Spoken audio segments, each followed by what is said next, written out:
I tell the story in the book of something that a story that fascinated me by a famous psychoanalyst named Heinz Kohut, who had a patient.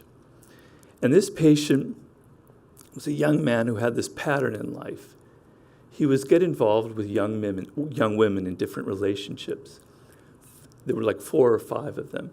And he broke each one of them off several months or even several years into the relationship. He would say, well, this woman, I didn't trust her. I don't think she was going to be faithful.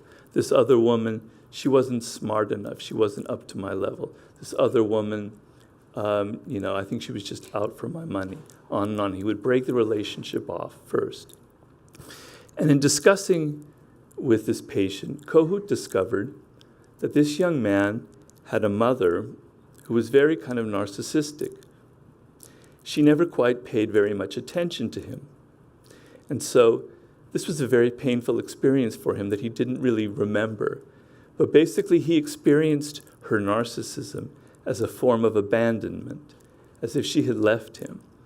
And so his pattern in life was to always be the one abandoning other people, abandoning women, before they could abandon him, because he could not relive that experience again.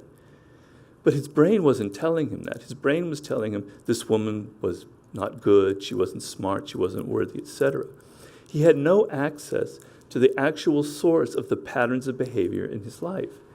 And I ask you to think of the possibility this could be happening to you. There could be things in your life, things that are getting you angry or frustrated or depressed. And there could be something very much rooted in the first 3 or 4 years of your life that you have no idea about, but is actually motivating your behavior in the present. In economics, writers like Daniel Kahneman, I don't know if you're familiar with him, they talk about the affective heuristic, affective meaning emotional. And what that means is what determines people's decisions in economics to buy something or invest in something is not rational, but is actually based on emotions. This is a recent discovery in economics. And most of us are not aware of it. We think when we buy a product, we've done our research, we know what we're doing, we bought it for this, that, or the other reason. And because we're not aware of how emotions are governing our purchases, our economic behavior, this gives marketing people incredible room to manipulate us. So they've done all the research on human nature, and they know that putting a little ping sound in your smartphone at a certain frequency has a very hypnotic effect. And so you're drawn to constantly check your smartphones. You think it's because of your own desire, but it's actually you're in some ways being hypnotized. They know that the color red will grab your attention in a way that no other color will. So they put things they know how to manipulate your attention by using colors. There's the exposure factor that they discuss. So they know through lots of research that if someone is exposed to something first, they're much more likely to buy it. The same thing goes with presidents that we elect or candidates. If we're exposed to them, if we know them, just by the name, just by the recognition, we're prone to vote for them. Back in the day when people still used to buy things in shops and stores, these people knew that if a shop assistant lightly touched you on the arm in a very non-threatening way, the chances of you buying the product went up like 50, 60%. And so they would teach their employees to do this, on and on and on. So the lesson here is that we're not aware of all of these things that are going on, of how much our emotions are actually governing and determining so much of our behavior.